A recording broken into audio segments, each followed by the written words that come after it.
Welcome students. 2010 का हम paper कर रहे हैं राजस्थान बोर्ड का। उसका हमने दो पेपर हैं, paper first paper two. Paper first को हम दो पार्ट में कर रहे हैं, उसका हम सेकंड हिस्सा यहाँ पर देख रहे हैं पेपर फर्स्ट का। तो आप देखिएगा, यहाँ पर हमें क्वेश्चन दे रखा है, ये वोल्टेज दे रखी है बेटे, और ये करंट दे रखी है, फ्रीक्वेंसी पूछ रहा है, वुड मीन स्क्वायर, वोल्टेज पूछ रहा है, और इम्पिडेंस पूछ रहा है, और पावर फैक्टर पूछ रहा है आपसे। ठीक है, चलिए इसको सॉल्व कर लेते हैं। सबसे पहले ये जो इक्वेशन अपने पास 200 साइन 157 टी और कॉस 157 टी, जो अपने पास इक्वेशन है, इसको हम मल्टीप्लाई कराते हैं 2/2 से। तो नीचे वाला 2 जो है, इससे ये 200 कैंसिल हो जाता है और v इक्वल टू हो जाता है अपने पास 100। अब ये जो 2 है, इसको मैं यहां लिखूंगा sine 157 into t into cos 157 into t. तो ये बेटे हमारे पास एक आइडेंटिटी बन जाएगी, एक मैथमेटिक्स का रूल बन जाएगा, 2 साइन थीटा कॉस थीटा। और ये जो अपने पास है वो हो जाएगा साइन 2 थीटा, यानी कि साइन 2 इंटू 157 इंटू टी। ये फॉर्मूला बन गया 2 साइन थीटा, ये थीटा ओमेगा टी, ये भी ओमेगा टी है। ठीक है, तो ये थीटा होता है ओमेगा टी, तो साइन 2 थीटा। तो 157 को हम मल्टीप्लाई कराएंगे 2 से, तो हमारे पास यहाँ पर हो जाएगा साइन 314 टी। तो ये हमारे पास v की इक्वेशन बन गई और ये करंट की इक्वेशन बन गई। अब पहला सवाल पूछ रहा है फ्रीक्वेंसी निकालो। तो ये फ्रीक्वेंसी होती है f equal to omega upon 2 pi, और जो ओमेगा हमें दे रखा है 314 दे रखा है, और नीचे आपको 2 पाई दे रखा है। ठीक है, इसको सॉल्व करेंगे तो नियरली इक्वल टू हमारे पास 50 हर्ट्ज के आसपास आंसर आएगा। बाकी आप चेक कर लीजिएगा इसको कैलकुलेशन करके। ये फॉर्मूला मैंने आपको बता दिया किस तरह से सॉल्व करें। तो इसको थोड़ा सा उन्होंने एक्सपैंड करके लिख दिया, साइन 314 2 को उन्होंने इस तरह से लिख दिया। तो 2/2 से मल्टीप्लाई करा, 2 से 200 कैंसिल हो गया, 100 आ गया। और ये जो 2 है, 2 साइन थीटा कॉस थीटा मिलकर साइन 2 थीटा बन गया, तो साइन 314 इंटू टी हो गया। और f का फॉर्मूला होता है ओमेगा अपॉन 2 पाई, तो फ्रीक्वेंसी का फॉर्मूला हमारे पास आ गया। अब सॉल्व करेंगे, आंसर आ जाएगा। ठीक है, फिर आगे देखिएगा, हमारे पास यहाँ पर फॉर्मूला है, पाई की जगह अपन 3.14 लिखेंगे तो वैसे भी सॉल्व हो ही जाएगा। वर्ग माध्य मूल वोल्टता, यानी कि रूट मीन स्क्वायर वोल्टेज। तो जो VRMS होता है हमारे पास, उसका फॉर्मूला होता है V0/√2। ये फॉर्मूला हमारे पास होता है। तो V0 जो है, V0 की जगह लिख दूंगा मैं 200। V0 की जगह Vm भी लिख सकते हैं। तो 200/√2, और √2 की वैल्यू होती है 1.414। इसको सॉल्व करना, इसका भी आंसर आ जाएगा। परिपथ की प्रतिबाधा Z, देखो Z रेजिस्टेंस होता है, तो रेजिस्टेंस होता है, तो रेजिस्टेंस को ऐसे लिख सकते हैं हम, वोल्टेज अपॉन करंट। तो VRMS अपॉन IRMS, तो VRMS तो निकल जाएगा यहां से। ठीक है, 200/√2 से। और IRMS कैसे निकलेगा वो हम निकालेंगे, क्योंकि इसमें दे तो नहीं रखा, लेकिन जरूरत तो आपको पड़ेगी। तो IRMS का फॉर्मूला भी बिल्कुल वैसे ही है, IRMS is equal to I0/√2 या IM/√2। तो नॉट की जगह मैं लिख दूंगा यहाँ पर 1, ये 1 है, तो 1/√2 हो जाएगा। ठीक है, तो यहाँ मैं लिख दूंगा 1, यहाँ कुछ भी नहीं दे रखा है, तो I0 या IM की जगह 1 हो गया। यहाँ तो दे रखा है 200, या कुछ नहीं है, तो 1 हो जाएगा।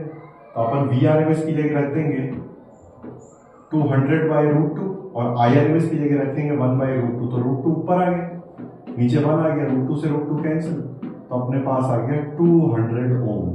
ये हमारे पास फ्रीक्वेंसी आ गई, रूट मीन स्क्वायर, वोल्टेज आ गई, परिपथ की प्रतिबाधा आ गई, और शक्ति गुणांक हमें निकालना है। ठीक है, इसकी प्रैक्टिस जरूर कीजिएगा, आसान सा क्वेश्चन है। ये मत सोचिए ये नहीं आएगा वो आ जाएगा, फालतू की बात है, सारा काम करिए ताकि आसानी रहे।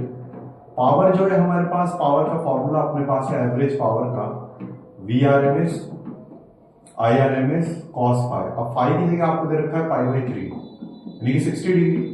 VRMS है 200/√2, IRMS है 1/√2, और cos 60 होता है अपने पास 1/2। तो देखो ये √2 2 बन गए, 2 इंटू 2 4, तो अपने पास यहाँ पर आ गया 50 वॉट।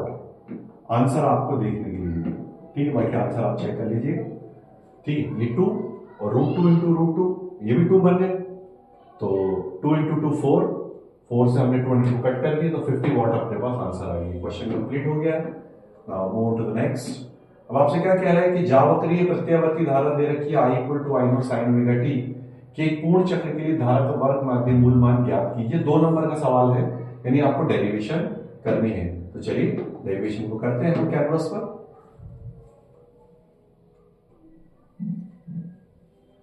तो देखिएगा यहाँ पर जो हम सवाल सॉल्व करने हैं, सवाल में आपको ध्यान रखना है। सबसे पहले तो आपको ये समझना है कि आरएमएस क्या होता है, रूट मीन स्क्वायर वर्ग माध्य मूल मान। इसकी डेफिनेशन क्या होती है, इस डेफिनेशन को समझने की कोशिश कीजिएगा। अब डेफिनेशन क्या होती है इसकी, अगर किसी परिपथ में जितने समय के लिए हमने डीसी धारा प्रवाहित करी, उससे जितनी ऊष्मा जनित हुई, अगर उतने ही समय के लिए हमने प्रत्यावर्ती धारा प्रवाहित करी और उससे भी उतनी ही ऊष्मा जनित हुई, तो हम कहेंगे प्रत्यावर्ती धारा का वह मान उसका वर्ग माध्य मूल मान कहलाती है। इंग्लिश में अगर हम इसको ऐसे देखें, if we flow DC current in a circuit for a certain time and heat is produced due to DC current, and then in the same circuit for same time if we flow AC current and AC current also produce same amount of current in the same time, then that amount of current is called RMS value of AC current। क्योंकि जो complete cycle होता है उसमें जो value होती है AC current की वो 0 होती है। तो निकोला टेस्ला ने सोचा कि यार अब करंट तो फ्लो ही नहीं हो रहा, मेजर कैसे करूं इसको। तो उन्होंने कहा कि यार वायर में जब करंट फ्लो होता है तो हीटिंग इफेक्ट होता है, तो हीटिंग इफेक्ट तो देखने के लिए मिल रहा है, तो उन्होंने हीटिंग इफेक्ट की मदद से करंट को मेजर किया। ठीक है, तो हम इसको कैसे निकालेंगे, IRMS इक्वल टू हम रूट में निकालेंगे I स्क्वायर dt। ठीक है, I स्क्वायर dt उसका इंटीग्रेशन करेंगे और ये स्मॉल इंस्टेंट है उसका हम इंटीग्रेशन करेंगे 0 से कैपिटल T। तो रूट मीन स्क्वायर, देखो ये रूट हो गया, ये स्क्वायर हो गया। ठीक है, और ये जो आप देख रहे हैं कि टाइम का डिवाइड में इसमें कर रहा हूं, ये मीन हो गया, एवरेज। आई की जगह रख दिया I M sine omega T square है तो I square M sine square omega T D T, D T का इंटीग्रेशन कर दिया तो टी आ गया, लिमिट रख देंगे एक बार कैपिटल टी एक बार 0। ठीक है, आई स्क्वायर एम को हमने बाहर ले लिया, 1/t यहां पर साइड में चल ही रहा है, साइन स्क्वायर ओमेगा टी को हटा के लिख सकते हैं 1 minus cos 2 omega T into D T, यह हमें देखने के लिए मिलेगा। ठीक है भाई, फिर आगे देखिएगा हमारे पास यहां पर हमें क्या देखने के लिए मिल रहा है। अब हम यहां पर 1/t तो साइड में रखेंगे और इंटीग्रेशन को अंदर मल्टीप्लाई करेंगे, इंटीग्रेशन का साइन लेंगे हम, इंटीग्रेशन 0 से कैपिटल टी डी टी। और अच्छा यहां पर अपने पास 2 भी आएगा, इस बात का ध्यान रखना। तो ये जो 2 है इस 2 को हम बाहर ले लेंगे। ठीक है, फिर हम यहां पर माइनस का साइन लगाएंगे, फिर इंटीग्रेशन करेंगे 0 से capital T cos 2 omega T D T. ठीक है साहब, अब आपको ये समझना है कि cos 2 ओमेगा डी टी का जो इंटीग्रेशन करेंगे 0 से कैपिटल टी में वो 0 आएगा, डायरेक्ट आप याद कर लीजिए। और dt का इंटीग्रेशन हमने अभी किया था तो स्मॉल t निकला था, लिमिट रखेंगे तो कैपिटल टी आ जाएगा। आप देखिए डेरिवेशन खत्म हो गई है, it's very easy derivation. IRMS is equal to IN, अब ब्रैकेट में क्या बच गया, ऊपर बच गया t, नीचे बच गया 2t, क्योंकि ये तो 0 हो गया तो इधर बच गया t, ये तो पूरी टर्म गायब हो गई, और नीचे के बच गया 2t, t से t कैंसिल तो नीचे 2 बच गया। तो what is the answer, IRMS is equal to IN by √2, ये अपने पास रिजल्ट है। ठीक है, इसको प्रैक्टिस कीजिएगा, जितनी बार आप प्रैक्टिस करेंगे उतना आसान रहेगा। अब आगे देखिए सवाल जो है, सवाल को समझिए, संधारित्र का सिद्धांत समझाइए, गोलीय संधारित्र की धारिता का व्यंजक उत्पन्न कीजिए, आवश्यक चित्र बनाइए, गोलीय चालक की धारिता और त्रिज्या के मध्य ग्राफ खींचिए, explain the principle of capacity, the expression for capacity of spherical capacitor, draw the necessary diagram, draw a graph between radius and capacity of spherical conductor. यहां पर आपको एक बात ध्यान समझ लेनी है, ये जो यहां लिखा है स्फेरिकल कैपेसिटर, ये अपने सिलेबस में नहीं है। ठीक है, गोलीय संधारित्र अपने सिलेबस में नहीं है। ठीक है, सिलिंड्रिकल कैपेसिटर भी होता है, स्फेरिकल भी होता है, दोनों अपने सिलेबस में नहीं है। और गोलीय चालक अलग चीज है, अलग आता है यहाँ पर, और यानी स्फेरिकल कंडक्टर अलग है और स्फेरिकल कैपेसिटर अलग है, दोनों अलग अलग बात है।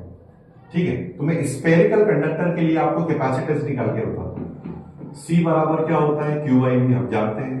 हमने एक स्फेरिकल कंडक्टर ले लिया जिसकी रेडियस ले ली कैपिटल R, और ये पॉजिटिवली चार्ज है, स्फेरिकल कंडक्टर है कि गोलीय चालक है, सिर्फ इसकी सरफेस पर ही पोटेंशियल होगा, ठीक है, अंदर सरफेस पर हो, चार्ज सिर्फ सरफेस पर होगा, पोटेंशियल जितना सरफेस पर होगा उतना अंदर भी होगा, अंदर चार्ज नहीं होगा। हम तो खाली सरफेस की बात कर रहे हैं। तो सरफेस पे चार्ज, सरफेस पे पोटेंशियल निकालेंगे, सरफेस पे पोटेंशियल आएगा अपने पास के क्यू बाई आर, ठीक। तो v को हटा के लिख दूंगा मैं के क्यू बाई आर, देखते जाइएगा, q अपॉन के क्यू बाई आर, q से q कैंसिल, r ऊपर आ गया तो r बाई के, और k होता है 1/4 पाई एप्सिलॉन नॉट, तो ऊपर आ जाएगा 4 pi epsilon naught into r। मैंने क्या किया, c इक्वल टू q बाई v, एक स्फेरिकल कंडक्टर ले लिया, गोलीय चालक ले लिया, इसकी सरफेस पे चार्ज दे रखा है, इसकी सरफेस पर चार्ज है, इस वजह से इसकी सरफेस पर पोटेंशियल, जितना पोटेंशियल सरफेस पर होगा उतना अंदर भी होगा। सरफेस पोटेंशियल का फॉर्मूला है k q by r, second chapter में मिलेगा, v की जगह लिख देंगे k q by r, q से q कैंसिल हो गया, r ऊपर चलेगा, r बाई के, और 1/k होता है 4 पाई एप्सिलॉन नॉट r। अब वो आपसे क्या कह रहे हैं, आप ग्राफ बनाओ रेडियस और स्फेरिकल कैपेसिटर की कैपेसिटी के बीच में, यानी गोलीय चालक की धैर्यता त्रिज्या के बीच में ग्राफ बनाओ, तो यार तो डायरेक्टली प्रोपोर्शनल है, तो ग्राफ बनेगा स्ट्रेट लाइन, ये लो आंसर आ गया, ठीक है, सिंपल चीज। लेकिन स्फेरिकल कैपेसिटर को और स्फेरिकल कंडक्टर को सेम मत समझिए, गोलीय संधारित्र और गोलीय चालक को एक जैसा मत समझिए, अलग अलग चीज है, ठीक है। अब ये कह रहा है कि संधारित्र का सिद्धांत भी बताओ, तो संधारित्र का सिद्धांत क्या होता है, इट्स वेरी सिंपल, मैं आपको ये समझा देता हूं। हम एक प्लेट ले लेते हैं, प्लेट ए, जिसे हमने इंसुलेटिंग स्टैंड पर रख दिया है और इसे हमने पॉजिटिवली चार्ज कर दिया है, ठीक है। अब हम ये चाहते हैं कि हम इस प्लेट की शेप और साइज चेंज ना करें, ना आकृति बदले ना आकार बदले, फिर भी इसकी धारिता बढ़ जाए, कैपेसिटी बढ़ जाए, यानी कि चार्ज को स्टोर करने की इसकी जो कैपेसिटी है वो बढ़ जाए, ठीक है। अब वो बढ़ेगी, कैसे बढ़ेगी, उसके लिए हम क्या करेंगे, एक और प्लेट लेकर आएंगे बी क्या है, इनिशियली न्यूट्रल है, यानी कि उदासीन है, आप चाहें तो इसको भी इंसुलेटिंग स्टैंड पे रख सकते हैं, और इसका जो दूसरा फेस है, प्लेट ऐसे रखिए इस तरीके से, तो ये वाला जो फेस है इसका, इसको हमने अर्थ कर दिया, यहाँ पर चार्ज डेवलप नहीं होगा। इस पॉजिटिव चार्ज की वजह से, एक के पॉजिटिव चार्ज की वजह से यहाँ नेगेटिव चार्ज इंड्यूस हो जाएगा, एक का पॉजिटिव चार्ज है उसकी वजह से यहाँ पर नेगेटिव चार्ज इंड्यूस हो जाएगा, प्रेरित हो जाएगा, यहाँ पर चार्ज नहीं आएगा तो अर्थ कर दिया पर, ठीक है। ऐसा अगर हम करते हैं तो इसका कैपेसिटेंस बढ़ जाएगा एक का, देखो कैसे बढ़ता है।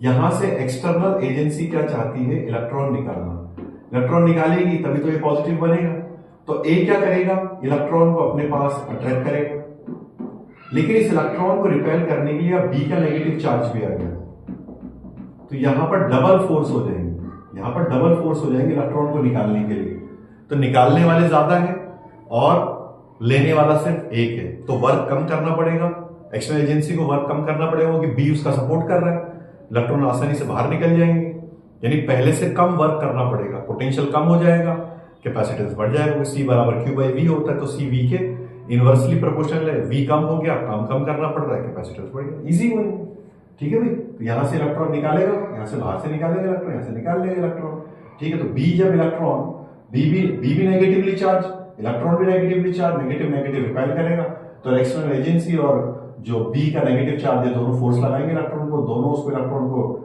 इधर खींचेंगे, मतलब बाहर की तरफ निकालेंगे, और ए अपनी तरफ खींचेगा, तो ए तो अकेला है जबकि वहां दो फोर्स है, तो वर्क कम करना पड़ेगा। तो what is the principle of capacitor, संधारित्र का सिद्धांत क्या होता है, बहुत आसान है, जब किसी आवेशित और भूसंपर्कित जो हमारे पास जो कुचालक स्टैंड पर रखी है प्लेट, जो है आवेशित और कुचालक स्टैंड पर रखी जो एक वस्तु है, उसका धारिता बढ़ाने के लिए हम उसकी जैसी एक और धात्विक प्लेट लेकर आते हैं जो समान आकार और आकृति की होती है लेकिन उदासीन होती है, और उसका एक सिरा जो है वो भूसंपर्कित होता है, तो जो आवेशित प्लेट है उसकी धारिता बढ़ जाती है। When we bring a neutral and identical plate near to the charge plate which is placed on insulating stand, then the capacity of the charge plate increases. क्यों इंक्रीज होता है वो समझा दिया, ठीक है। ये क्वेश्चन नंबर 22 भी कंप्लीट हो गया है। फिर देखिए विद्युत द्विध्रुव की परिभाषा दीजिए, और एक विद्युत द्विध्रुव का उसके निरक्ष पर स्थित किसी बिंदु पर विद्युत क्षेत्र की तीव्रता का व्यंजक उत्पन्न कीजिए। किसी क्षेत्र में यदि विभव नियत हो तो विद्युत क्षेत्र की तीव्रता कितनी है, राजस्थान बोर्ड में कई बार आया हुआ है। और फिर दूसरे बारे में विद्युत विभव की परिभाषा पूछ रहा है, ठीक है। और आपसे विद्युत द्विध्रुव कारण विद्युत विभव का व्यंजक पूछ रहा है और विद्युत द्विध्रुव की निरक्ष पर विद्युत विभव ज्ञात कीजिए। देख लेते हैं यहाँ पर, दोनों सवाल कर देते हैं यहाँ पर, देखते चलिए समझिएगा। तो आपको क्या करना है, इलेक्ट्रिक डायपोल की डेफिनेशन निकालिए। इलेक्ट्रिक डायपोल क्या होता है, a pair of two charges having same magnitude opposite in nature separated by distance. A pair of two charges having same magnitude opposite in nature separated by distance. ठीक है, दो आवेशों का ऐसा समूह जिन पर विपरीत प्रकृति परंतु समान परिमाण का आवेश होता है और जो एक दूसरे से एक निश्चित दूरी पर होते हैं, उसे विद्युत द्विध्रुव कहते हैं। अब यहां पर हम क्या करेंगे, यहां पर हम देखिएगा विद्युत द्विध्रुव बनाएंगे, इसके लिए हम इसका इस्तेमाल कर लेंगे। ठीक है, कोई प्रॉब्लम नहीं है। ये हमने लाइन ड्रॉ कर दी। ठीक है, ये स्मॉल आर है, ये सेंटर हो गए और ये पॉइंट हम माइनस क्यू कंसीडर कर लेते हैं, ये पॉइंट हम प्लस क्यू कंसीडर कर लेते हैं। ये इनकी बीच की डिस्टेंस 2a हो गई। डाइपोल मोमेंट जो है माइनस चार्ज से प्लस चार्ज की तरफ है, ये पॉइंट ए, ये पॉइंट बी, ये पॉइंट पी है जहां पर आपको इलेक्ट्रिक डाइपोल की वजह से इलेक्ट्रिक फील्ड निकालना है, विद्युत द्विध्रुव कारण विद्युत विभव निकालना है। अब जो ये पॉजिटिव चार्ज है इसकी वजह से इलेक्ट्रिक फील्ड बाहर की तरफ, ठीक है, इसको भी पॉजिटिव कर देते हैं। और जो नेगेटिव चार्ज है उसकी वजह से electric field towards the charge, यानी कि चार्ज की तरफ ही आपको देखने के लिए मिलेगी। ठीक है साहब, ऐसे नीचे की तरफ देखेंगे, इसकी वजह से बाहर की तरफ, इसकी वजह से इधर देखने के लिए। अब यहाँ पर एंगल बन रहा है थीटा, यहाँ भी एंगल बन रहा है थीटा। यहाँ आप लाइन ड्रॉ कर दो, अगर यहाँ थीटा है तो यहाँ भी थीटा बनेगा। ठीक है, यहाँ थीटा है तो यहाँ भी थीटा बनेगा, यहाँ थीटा है तो फिर यहाँ भी थीटा बनेगा। तो हम क्या करेंगे, इसके कॉम्पोनेंट करेंगे। तो इधर आएगा अपने पास E प्लस साइन थीटा और E माइनस के करेंगे तो E माइनस साइन थीटा। ठीक है, और लेफ्ट हैंड साइड कॉम्पोनेंट आएंगे अपने पास कुछ इस तरीके से, तो E प्लस कॉस थीटा और E माइनस कॉस थीटा। ठीक है साहब, ये दो राइट एंगल ट्रायंगल बन गया अपने पास। याद रखिएगा माइनस क्यू जितना यहाँ पर इलेक्ट्रिक फील्ड प्रोड्यूस करेगा, प्लस क्यू भी उतना ही इलेक्ट्रिक फील्ड, उतना ही विद्युत क्षेत्र जनित करेगा, दोनों सेम इलेक्ट्रिक फील्ड यहाँ पर प्रोड्यूस करेंगे। तो दोनों की जो वर्टिकल कंपोनेंट है, ये वाले जो कंपोनेंट है आप देखिएगा, ये वाले जो कंपोनेंट है ये तो कैंसिल आउट ही हो गए, क्योंकि same magnitude opposite direction separate by distance से कैंसिल हो जाएगा। बचे खाली ये लेफ्ट हैंड साइड वाले, तो इनको ऐड कर लेते हैं। तो टोटल इलेक्ट्रिक फील्ड हो गया E इक्वेटोरियल बराबर E plus cos theta plus E minus cos theta. अब ये P की अपोजिट डायरेक्शन में हमें देखने के लिए, तो आप देखिएगा यहां पर हमारे पास, अगर मैं इसको वेक्टर फॉर्म में लूंगा तो यहां पर मैं लिखूंगा minus P cap. Sir minus P cap क्यों लेंगे, क्योंकि P की अपोजिट डायरेक्शन में हमारे पास ये दोनों इलेक्ट्रिक फील्ड है। रिजल्टेंट तो अब ये देंगे, दोनों ही देंगे, बाकी सब कट गए। तो इसके अपोजिट डायरेक्शन में आ रहे हैं डायपोल मोमेंट की, इसलिए हम माइनस में ले रहे हैं। और आप चाहें तो माइनस लास्ट में भी लगा सकते हैं, डजंट मैटर। अब देखो जितना electric field minus Q produce कर रहा है उतना प्लस क्यू प्रोड्यूस कर रहा है, दोनों सेम प्रोड्यूस कर रहे हैं, तो ये दोनों ऐड हो जाएंगे। ये E माइनस है, ये E प्लस, दोनों ऐड हो जाएंगे और इनको ऐड होके मैं लिख देता हूं 2E cos थीटा साथ में माइनस कैप। अब इलेक्ट्रिक फील्ड क्या होता है सिंगल चार्ज की वजह से, KQ अपॉन डिस्टेंस का स्क्वायर। तो हमारे पास जो डिस्टेंस है AP, ये जो डिस्टेंस है ये हम पाइथागोरस थ्योरम से निकाल सकते हैं, root R square plus A square. ये वाली डिस्टेंस भी A है, ये डिस्टेंस भी A है, तो A square plus R square, ये डिस्टेंस हमारे पास आ गई। तो इसका स्क्वायर करेंगे तो रूट हट जाएगा। ठीक है, और cos थीटा आएगा बेस बाय हाइपोटेनस, आधार बटे कर्ण। तो बेस है अपने पास A और कर्ण है अपने पास R square plus A square. ठीक है, तो 2A into Q, 2A into Q P बन गया, तो KP। ठीक है, माइनस P कैप तो साथ में चल ही रहा है, और नीचे हो जाएगा अपने पास भी वेक्टर हम रहने देंगे R square plus A square की पावर 3/2 और साथ में आ गया माइनस P कैप। ठीक है, और अगर मैं कहूं कि A स्क्वायर बहुत छोटा है, यानी कि R स्क्वायर बहुत बड़ा है, A स्क्वायर तो उसको नेग्लिजिबल कंसीडर कर लूंगा, तो स्क्वायर की पावर 3/2 ये कट जाएगा, और P आ गया है तो अब P कैप की जरूरत नहीं है, ये वेक्टर है, ये तो मैग्नीट्यूड हो गया, ये डायरेक्शन होगी, मैग्नीट्यूड टू डायरेक्शन वेक्टर बन गया, माइनस यहां पर साथ में चल ही रहा है तो R क्यूब आएगा। ये अपने पास इक्वेटोरियल पॉइंट पर, इक्वाटोरियल पॉइंट पर, यानी इक्वाटोरियल लाइन पर इलेक्ट्रिक फील्ड निकल कर आ गया। तो शॉर्ट डेरिवेशन है, आप आराम से इसको कर सकते हैं।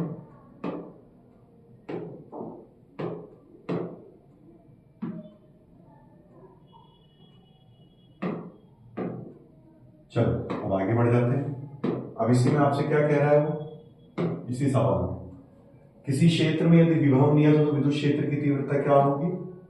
If the potential is constant in field then what will be the electric field intensity? आपको ये बात ध्यान समझ लेनी है अच्छी तरीके से। इस सवाल का क्या जवाब है? इस सवाल का ये जवाब है कि हम जानते हैं कि dV बराबर क्या होता है, EDR। सेकंड चैप्टर में ये फॉर्मूला मिलेगा। तो अगर इलेक्ट्रिक फील्ड जीरो है, ठीक है, तो भाई ये dV इक्वल टू जीरो हो जाएगा। तो पूरी फील्ड में इलेक्ट्रिक पोटेंशियल कितना है? कांस्टेंट। जीरो का अगर हम इंटीग्रेशन करते हैं तो आता है zero plus constant. Non limit integration करते हैं तो जीरो प्लस कांस्टेंट आपको देखने के लिए मिलता है। तो ये फॉर्मूला किसी पॉइंट पर तो इतना होगा, इलेक्ट्रिक फील्ड जीरो है उस पॉइंट पर, इंटीग्रेशन किया पूरे निकालने के लिए, तो ये कांस्टेंट आ गया, ये रिजल्ट आ गया इसका।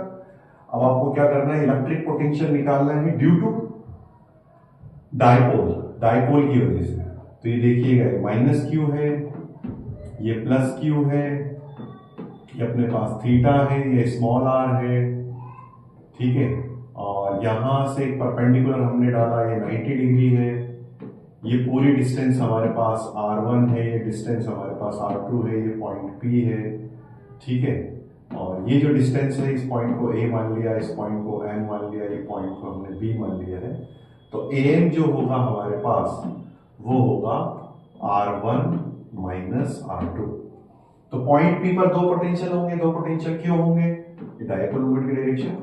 और क्यों होंगे दो पोटेंशियल? क्योंकि दो चार्ज है। तो V is equal to V1 plus V2। Single charge की वजह से पोटेंशियल होता है KQ बाई डिस्टेंस, डिस्टेंस है R1, और इसकी वजह से भी होगा KQ बाई R2। लेकिन ये माइनस चार्ज है तो यहां में क्या लगा दूंगा, माइनस, और KQ कॉमन ले लेता हूं तो ब्रैकेट में आ जाएगा 1/R2 माइनस का 1/R1, ठीक है। और फिर क्या करेंगे आप, इसका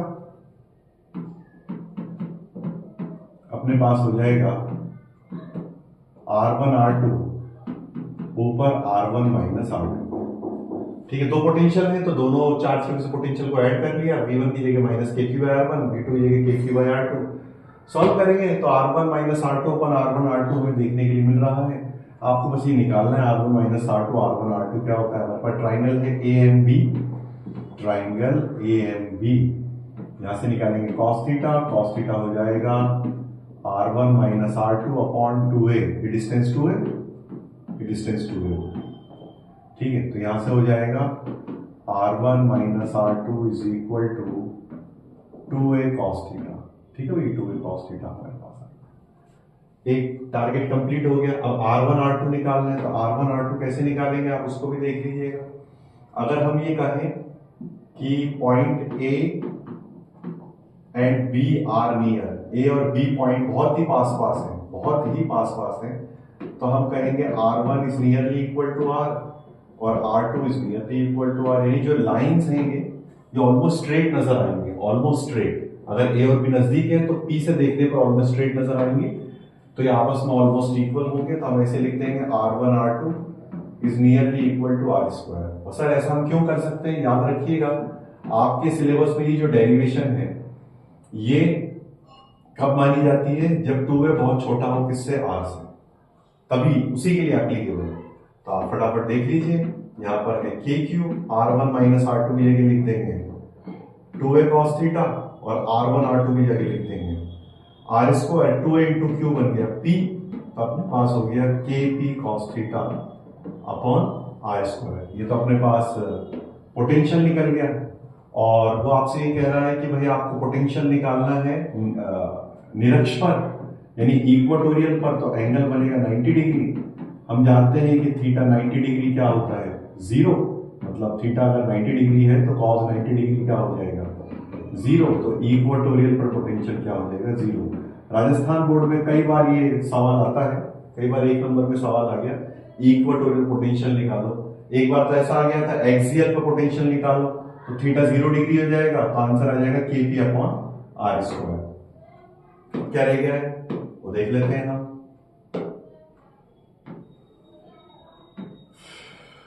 अब हमारे पास है बायो-सावर्ट नियम का कथन कीजिए, वृत्ताकार धारावाही कुंडली के अक्ष पर स्थित चुंबकीय क्षेत्र का व्यंजक उत्पन्न कीजिए। एम्पियर नियम का कथन कीजिए, एक लंबे ठोस बेलनाकार धारावाही चालक का कारण उसके बाहर तथा अंदर से बिंदु चुंबकीय क्षेत्र का व्यंजक, और ये इंग्लिश में भी आपको दे रखा है यहाँ पर, ठीक है। सब आपके सिलेबस में राजस्थान बोर्ड, तो डोंट फिगर इट। चलिए देखिएगा यहाँ पर, समझने की कोशिश कीजिएगा। बायो-सावर्ट लॉ का कथन क्या होता है, यानी बायो-सावर्ट लॉ क्या है। बायो और सावर्ट दो साइंटिस्ट हैं, चैप्टर 4 में आपको देखने के लिए मिलेगा। DB proportional to DL, direct लिखना है यार, कोई ऐसी परेशानी वाली बात नहीं। हाँ, ये बता सकते हो आप DL क्या है और I क्या है, ठीक है। साइन थीटा कहाँ बन रहा है ये बता सकते हो आप, इनको एक साथ ले लो। तो DB proportional to ideal sine theta upon R², तो DB बराबर हो जाएगा μ0/4π ideal sine theta upon R², ऐसे आप लिख सकते हो, ठीक है। तो आप बायो-सावर्ट कथन क्या, बायो-सावर्ट ये कह रहा है कि अपने पास जो धारावाही चालक तार है, यानी करंट कैरिंग कंडक्टर है, तो उस पर हम छोटा सा एलिमेंट ले लेंगे धारावाही अल्पांश, और उससे थीटा एंगल पर कोई पॉइंट ले लेंगे जहां पर आपको मैग्नेटिक फील्ड निकालना है, चुंबकीय क्षेत्र निकालना है। तो वहां जो मैग्नेटिक फील्ड है वो DL के प्रोपोर्शनल, तार में फ्लो होने वाले करंट के प्रोपोर्शनल। DL क्या है, करंट एलिमेंट की धारावाही अल्पांश की डिस्टेंस है, मतलब लेंथ है उसकी। R जो है डिस्टेंस है धारावाही अल्पांश से उस पॉइंट की, ठीक है। और थीटा उन दोनों के बीच बनने वाला एंगल है, तो उसका साइन थीटा लेंगे। तो बस ये बताना है आपको। तो चलिए, हमारे पास एक लूप है, ये लूप है हमारे पास, और ये इस लूप का सेंटर हो गया। इस लूप की वजह से आपको मैग्नेटिक फील्ड निकालना है, ठीक है। तो ये पॉइंट हमने C ले लिया है, ये पॉइंट हमने D ले लिया है, इसकी रेडियस हमने A ले लिया, आप जो चाहो ले लो। और ये जो डिस्टेंस है हमारे पास, इस डिस्टेंस को हम R कंसीडर कर लेते हैं, इस डिस्टेंस को X कंसीडर कर लेते हैं, ठीक है। और करंट फ्लो हो रहा है एंटी क्लॉकवाइज डायरेक्शन, लूप ऐसे रखा है तो एंटी क्लॉकवाइज डायरेक्शन में करंट फ्लो हो रहा है। इस पॉइंट P पर आपको मैग्नेटिक फील्ड निकालनी due to circular current carrying loop, ये तो इसका डायग्राम बन गया है, ठीक है। अब यहाँ पर आपको समझनी है ये बात कि जो लूप पर हमने एक पॉइंट यहाँ लिया है, एक पॉइंट यहाँ लिया है, तो ये जो मैंने लाइन खींची है R, ये R ऐसी लग रही है जैसे कि DL तो ऐसे है और R ऐसे है, तो ऐसा लग रहा है इनके बीच में 90 डिग्री का एंगल बन रहा है। तो यहाँ पर R और DL, ये जो करंट एलिमेंट लिया है, इनके बीच में एंगल बनेगा 90 डिग्री। DL और इस DL के बीच में एंगल बनेगा 90 डिग्री, याद रखिएगा ना, ठीक है। और उसके अलावा यहाँ पर आपको समझना है कि P पर जो मैग्नेटिक फील्ड है उसकी डायरेक्शन कैसे निकालोगे। तो राइट हैंड स्क्रू रूल की मदद से निकालोगे। स्क्रू पर रखोगे आप P पर और DL से R की तरफ घुमाएंगे। ये DL है, इससे R नीचे की तरफ है, तो यूं घुमाना है आपको, इस तरीके से घुमाना है। तो P पर रखेंगे और DL से R की तरफ घुमाएंगे, DL ऊपर R नीचे, ऐसे घुमाएंगे। तो स्क्रू कहाँ जाएगा, अंदर की तरफ। नीचे घुमाएंगे तो स्क्रू कहाँ आएगा, बाहर की तरफ। तो यहाँ पर जो मैग्नेटिक फील्ड है वो अंदर की तरफ आपको देखने के लिए मिलेगा, ठीक है। तो ये जो लाइन है इसके साथ ये एंगल बना रहा है थीटा, हम इसके कॉम्पोनेंट करेंगे। लाइन के अगर हम कॉम्पोनेंट करेंगे तो हमारे पास देखिए मिलेगा, ध्यान से देखिए, ठीक है। तो हमारे पास जो DB है, ठीक है, इसको मैं लाइन को और सीधा कर देता हूँ, इसको सीधा कर देता हूँ ताकि आसानी होगी। और ये DB अंदर की तरफ आपको देखने के लिए मिलेगा, आप नीचे भी बना सकते हैं, डजंट मैटर।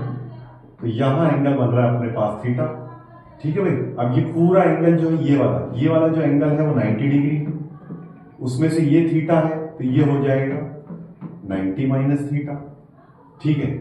फिर उसके बाद ध्यान से देखना है, ये जो एंगल है यहां से लेकर यहां तक, ये भी 90 डिग्री है, ये वाला एंगल, उसमें से ये 90 माइनस थीटा है, तो ये वाला एंगल कितना होगा, 90 माइनस 90 प्लस थीटा, तो ये हो जाएगा थीटा, और ये थीटा हो जाएगा तो ये भी क्या हो जाएगा, थीटा। एग्जाम में इतना लपड़ेबाजी करने की जरूरत नहीं, डायरेक्ट थीटा दिखा देना। चलो, तो P पॉइंट पर आपको मैग्नेटिक फील्ड निकालनी है, तो अब हमें क्या करना है, हम कॉम्पोनेंट करेंगे।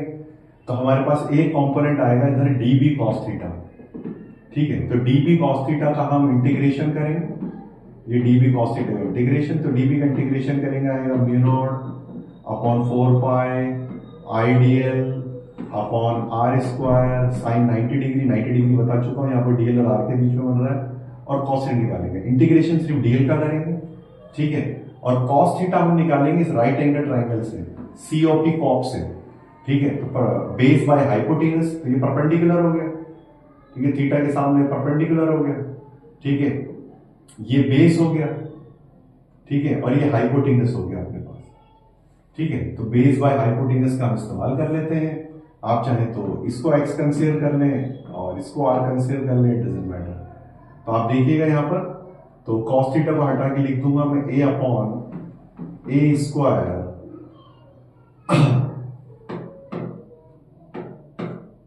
बेस बाय हाइपोटेनस, ठीक है। तो आप देखिएगा ये हमारे पास है, ये थीटा, थीटा के सामने वाला परपेंडिकुलर हो गया, 90 के सामने वाला हाइपोटेनस हो गया, और ये अपने पास बेस हो गया। हाँ भाई बच्चों, तो यहां देखिएगा, तो अपने पास cos थीटा हो गया बेस बाय हाइपोटेनस, तो this is base, this is hypotenuse, तो ये a बाय आर हो गया। आर को आर स्क्वायर से मल्टीप्लाई कराएंगे तो आर क्यूब अपने पास आ जाएगा, उसका तो हो जाएगा डेरिवेशन, तो ध्यान दीजिएगा आपको आर क्यूब, ठीक है, ये अपने पास आर क्यूब बन जाएगा। यहाँ पर डीएल का इंटीग्रेशन करेंगे तो हमारे पास सरकमफेरेंस आ जाएगी इस लूप की 2 पाई है बस, और 2 पाई से 4 पाई को कैंसिल कर दीजिएगा, ये यहाँ पर a चल रहा है, ये वाला a भी आ जाएगा, a इंटू ए स्क्वायर, आर की जगह आर जो है राइट एंगल ट्राइंगल है, ठीक है, तो ये हाइपोटेनस है, तो ये हाइपोटेनस किसके बराबर हो जाएगा, रूट ए स्क्वायर प्लस एक्स स्क्वायर के बराबर। तो अब यहाँ पर आर का क्यूब है तो उसका भी क्यूब हो जाएगा, तो फाइनल जो हमारे पास आंसर आएगा उसको देखिएगा, म्यू नॉट आई ए स्क्वायर अपॉन 2 ए स्क्वायर प्लस एक्स स्क्वायर की पावर 3/2। कुछ नहीं करना है, आर की जगह ये जो आर लिखा है हमने यहाँ पर, इस आर की जगह लिख देना रूट ए स्क्वायर प्लस एक्स स्क्वायर, तो रूट का मतलब होता है पावर हाफ, और ये 3, तो हाफ इंटू 3, ये हो गया 3/2 बस। और अगर n टर्म्स है अपने पास तो n से मल्टीप्लाई करा देना है यहाँ पर, बस खत्म, डेरिवेशन खत्म हो गया। और तो इसमें कुछ नहीं पूछ रहा है। हाँ, नेक्स्ट डायग्राम हो गया, 4 नंबर का सवाल हो गया। अभी आखिरी सवाल है अपने पास, स्टेट एम्पियर्स लॉ, ये पहले भी आया था एम्पियर सर्किटल लॉ, तो यार मेरे पुराने वीडियोस में भी आपको मिल जाएगा, तो उसमें देख लीजिएगा आप इसको। और डेरिवेशन जो कह रहा है, डेरिवेशन को हम कर लेते हैं। ये हमारे पास सॉलिड सिलेंडर है, ठीक है, और ये इसका एक्सिस है, करंट फ्लो हो रहा है एक्सिस के अलोंग आई, हमने इसका सेंटर ले लिया है, इसका सेंटर, और उसके सेंटर को सेंटर मान के हमने एक एम्पीरियन लूप बनाया है, ठीक है, और एम्पीरियन लूप की रेडियस हमने स्मॉल आर ली है, यहाँ पर पॉइंट पी है, डीएल और बी दोनों सेम डायरेक्शन में, ठीक है, तो यहाँ एंगल बनेगा इनके बीच में 0 डिग्री। इस पॉइंट पी पर आपको मैग्नेटिक फील्ड निकालना है, जो रेडियस है इसकी वो ए हमने मान ली है, तो चलो मैग्नेटिक फील्ड निकालेंगे आउटसाइड पॉइंट पर, यानी कि बाह्य बिंदु पर। तो कैसे निकालेंगे, एम्पियर सर्किटल लॉ बनाएंगे, V डॉट डीएल, बहुत ही आसान है, ध्यान से देखिएगा, म्यू नॉट आई, क्योंकि करंट, पूरा करंट एनक्लोज कर रखा है इस एम्पीरियन लूप में, तो आई आ जाएगा, डॉट को हटाएंगे, वेक्टर हट जाएंगे, तो हमारे पास यहां पर आ जाएगा B DL cos 0 degree, cos 0 degree plus 1 हो जाएगा, ठीक है। इंटीग्रेशन सिर्फ हम डीएल का करेंगे, तो डीएल का इंटीग्रेशन अगर हम करेंगे तो हमारे पास सरकमफेरेंस आ जाएगी इस लूप की, हो जाएगी 2 pi r mu naught I, और डिवाइड कर देंगे mu naught I upon 2 pi r. ये आउटसाइड पॉइंट पर मैग्नेटिक फील्ड निकल कर आ गया है। तो अब देखिएगा, अब वो कह रहा है कि अंदर कोई पॉइंट है P, वहां पर कितना मैग्नेटिक फील्ड है वो निकालेंगे। अंदर वाले पे आप ध्यान दे लीजिए, काम हो जाए। बाकी डेरिवेशन का मेथड तो जो है हमेशा सेम ही रहेगा एम्पियर के लिए। तो अब इनसाइड पॉइंट की बात करेंगे, इनसाइड पॉइंट वही line integration of close surface E dot D S, close loop E dot D S, mu naught sigma I, ठीक है, सिग्मा, ये अपने पास सिग्मा है। अब इस पूरे को लेफ्ट हैंड साइड को सॉल्व करने का वही तरीका है, ये डीएल हो जाएगा, cos 0 डिग्री हो जाएगा, म्यू नॉट सिग्मा आई हो जाएगा, इंटीग्रेशन डीएल का इंटीग्रेशन करेंगे, वही हमारे पास सरकमफेरेंस आ जाएगी। असली काम जो है आपको यहां करना है, ठीक है। आपको ये ध्यान रखना है कि हमें डिवाइड करना है, सिलेंडर के क्रॉस सेक्शन का डिवाइड करना है, जो अपने पास एम्पीरियल लूप है उसके क्रॉस सेक्शन में, दोनों ही सर्कुलर शेप के होंगे, और फिर मल्टीप्लाई कराएंगे आई से। ये ध्यान रखेंगे। सर आपने क्या किया, छोटे से छोटे लूप में कितना करंट फ्लो हो रहा है उसको हमने निकाला। तो भाई छोटा से छोटा लूप या छोटे से छोटा क्रॉस सेक्शन क्या हो सकता है, बड़े क्रॉस सेक्शन का छोटे में डिवाइड करेंगे तो छोटे से भी छोटा आ जाएगा। तो इतना करंट फ्लो हो रहा है टोटल, तो इस छोटे से क्रॉस सेक्शन में कितना करंट फ्लो होगा, मल्टीप्लाई करा देंगे, ठीक है। अब इस आर से ये आर स्क्वायर कैंसिल हो गया, तो बी इनसाइड अपने पास आ गया है mu naught I small r upon A square और 2 पाई का हमने डिवाइड किया। इसका ग्राफ भी आ जाता है, वो ग्राफ भी मैं बना देता हूं। या आपके पास स्मॉल आर है, या आपके पास मैग्नेटिक फील्ड है, या हमने ले लिया small R equal to capital R, या small R less than capital R, या small R greater than capital R, ठीक है। तो आप देखेंगे इनसाइड जो है उसके लिए मैग्नेटिक फील्ड स्मॉल आर के डायरेक्टली प्रोपोर्शनल है, तो स्ट्रेट लाइन वाला ग्राफ बनेगा, सरफेस तक मैक्सिमम जाएगा, ये सरफेस पर मैग्नेटिक फील्ड है। फिर इसके बाद जो है मैग्नेटिक फील्ड वो एक्सपोनेंशियली डिक्रीज होगा। क्यों डिक्रीज होगा, क्योंकि जो हमने अभी मैग्नेटिक फील्ड निकाला था आउटसाइड पॉइंट पर, वो डिस्टेंस के 1 पावर के इनवर्सली प्रोपोर्शनल है। तो अंदर से सरफेस तक आने पर तो स्ट्रेट लाइन बढ़ेगा, और सरफेस से आगे जाने पर एक्सपोनेंशियली डिक्रीज हो जाएगा, सरफेस पर मैक्सिमम होगा। बस ये मैंने करा दिया है, इसको आप जरूर रिपीट कीजिएगा। देखिए मैं पेपर सॉल्व करा रहा हूं, कोई आपको टॉपिक तो करा नहीं रहा हूं, इसलिए क्या है शॉर्टकट वाला काम रहेगा, ताकि आप, क्योंकि टाइम भी कम है, इसीलिए जैसा मैं बताऊं उसको आप रिपीट करिए घर पे। Thank you very much.